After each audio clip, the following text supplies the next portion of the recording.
Hey guys, so last Friday I saw the new Marvel movie and I am so excited for what's to come because this is really a course correction within the MCU. If anything, it is so different in the tone and the vibrancy that we used to have with past Avengers movies and past Marvel movies. This is more grit, grime, intimate, real, and it really is kind of like not the campy and the quippy Avengers of our past that we know and love. This is more like the Brat Pack of the MCU.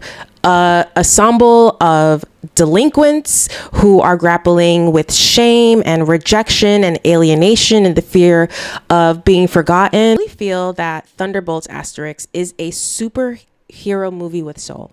This movie resonated so much with me, maybe because I also live with depression myself, but it's really a testament to not the spectacle of saving the world, it's really saving yourself, first and foremost. Best movie since Endgame. Honestly, yeah, because we are starting over. It's mirroring the Avengers when we first met them all those many moons ago. You know, this is the same thing but in a different fonts. And to me, this movie was giving A24 vibes. It was very subdued in tone, very different than past Marvel movies where it's just so much color and vibrancy. This was like grit, grime, and it was an emotionally honest movie that instead of spectacle, like I said before, it is really looking into the psychological depth within each character. We don't get to each character's, aha moment, but we are starting and laying the groundwork in creating this new team and figuring out who these people are, what do they want within themselves, and how are they going to work together moving forward. And Thunderbolts is really a dark mirror to the Avengers, where we see a lot of these characters take on similar roles, but obviously have a different tragic backstory. The central theme of Thunderbolts is, what does it feel like to lose your purpose? Specifically for Yelena, Florence Pugh's character, she is dealing with grief of losing her sister, Natasha Romanoff, who died in Endgame. And she doesn't know how to deal with these emotions. So she's really diving into her work. And what does she do for work? She's an assassin. And she has no sense of purpose. Like, what am I here to do in this world? And it's really beautiful to see Florence Pugh in this lead role because, again, like, she is usually a supporting character, and then now she's the one who is kind of like the new Natasha. Remember in all the other Avengers movies, especially in Endgame and Infinity War, how Natasha is the one who is at headquarters and making sure everybody's good and everyone has this and blah, blah, blah, blah. Now it's Yelena's turn. So while Yelena is the moral compass of the Thunderbolts, then we have Bucky Barnes, who has quietly evolved into a senator from Brooklyn. Brooklyn, what up? I'm from Brooklyn, born and raised. So anytime I hear Brooklyn in the Marvel movies, I'm like, yeah. But yeah, he's bridging his assassin past with like a purposeful present.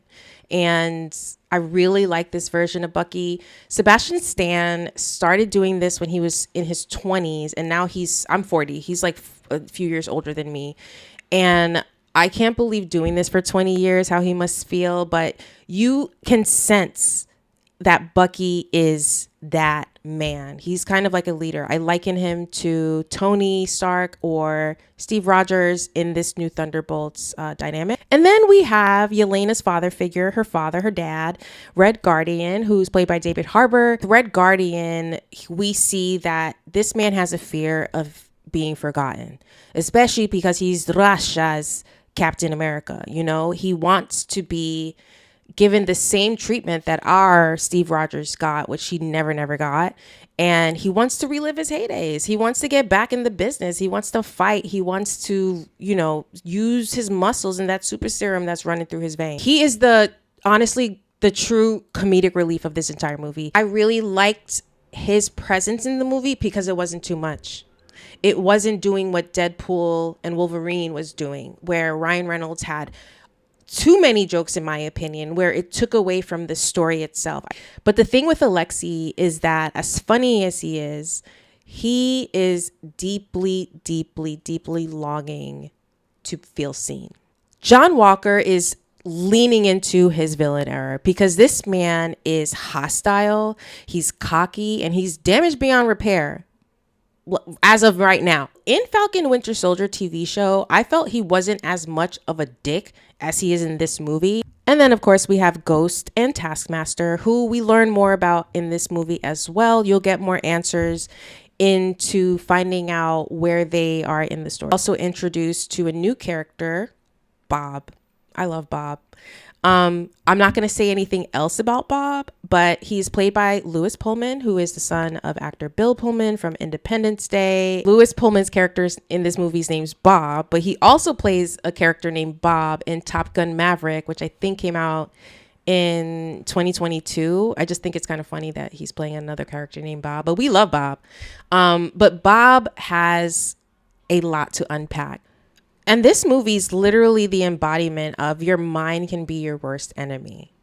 The heartbeat of the film is mental health. It's not even a subtext. It is literally, it slaps you in the face in the third act. And this movie really explores being a hero is not about kicking ass and taking names. Being a hero is confronting the deepest and darkest things within yourself. Kind of like you're facing an inner reckoning of parts of you that you'd rather not acknowledge and just bury deep, deep down. But if any of you, I know myself, I have, and I live with this daily, you have to confront your demons because it would eat you alive. And that's really the thesis of this movie. This movie really reframes what it is to be a superhero. That, again, there's no big spectacle, there's no big fight in any of this. It is more about emotional vulnerability than physical dominance. It's not about feeling fearless. It's about confronting your fears and still choosing. You make that choice to act. The real showdown in this movie isn't villains or monsters or Thanos or Doctor Doom or these big, big bads. It all stems down to unhealed wounds that keep you from being a whole and the best version of yourself.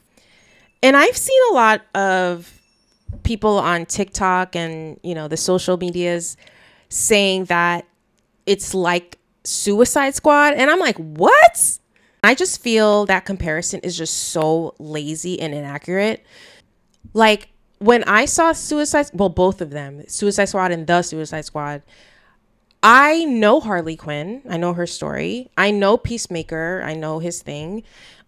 But this is so different to me. For me, for the Marvel characters, their pain feels earned. Does that make sense? The MCU's emotional center has been off balance for quite a few years. And I really feel that Thunderbolts corrects that. It brings us back to why we fell in love with Marvel in the first place many, many moons ago, back, with the first Avengers and Ultron and all of that. I had that same feeling when I went to see those movies in theaters, and all these years later, it's like we're going back to the original script. We're going back to the original formula of what works for us. And this movie isn't about like capes and catchphrases. Tony always had a catchphrase. This is about consequences of your own actions and what you do when you're looking at yourself in a mirror, face to face with those choices, and how are you going to proceed. And I think also because I'm a Black woman, and we have this trope, like the strong Black woman, and I feel like with these anti-heroes, they have to come off as being like the big bad mean, no one's gonna mess with me, like da-da-da-da. We're disposable. Like, I think of it how these superheroes, anti-heroes, villains, allies, whatever, I think of it as in real life. You are working for a job in corporate America, and you're working there for 2 years, 5 years, 8 years, 10 years. And then one day they call you into an office and say, you are no longer needed. And that whole identity crisis that we've all gone through at one point in our lives, without my job, who am I? What do I do? What do I bring to the world? What do I bring to my communities? And it's just kind of like looking at from that lens. I love the emotional honesty of Thunderbolts. I thought the action was great. It wasn't, a big to do, but it's in the trailer. But in Avengers, we see the Avengers on top of Grand Central on the bridge versus in Thunderbolts where we see them in the same location, but they're under the bridge. And again, muted tones and all of that. I also appreciated there were no cameos or any kind of like pomp and circumstance to say so they can draw people in. My one question is though, with Avengers Doomsday, if you saw the trailer, the teaser that they put out like a few weeks ago, how are they going to fit all of these characters into that movie? This movie is going to be like 6 hours long, but I guess let's take baby steps because I'm just so confused. I would watch a 6 hour movie, but like, how are we going to fit all of these characters into that movie? But there are 2 post-credit scenes. One is kind of like a little ha ha ha. And the other one, it's setting us up for more storytelling in the future.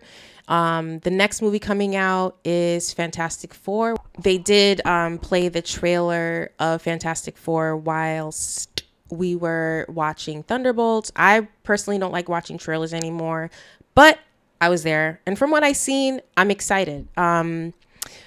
But yeah, let's see what this new MCU looks like moving forward. I believe this is phase 6. Correct me if I'm wrong.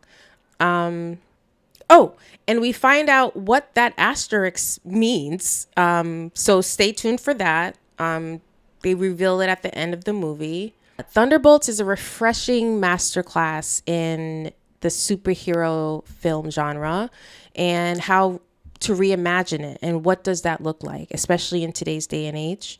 It's definitely the lifeline that we needed in the MCU, and I'm so excited to see where we are moving forward. And I'm standing 10 toes down. I think this is one of the best dramatic films within the MCU. Again, not a perfect film, but I loved it. I enjoyed it, and I'm going to see it in IMAX again. But it's a deeply humane story that really resonated with me, and I'm going to carry this for a long, long time.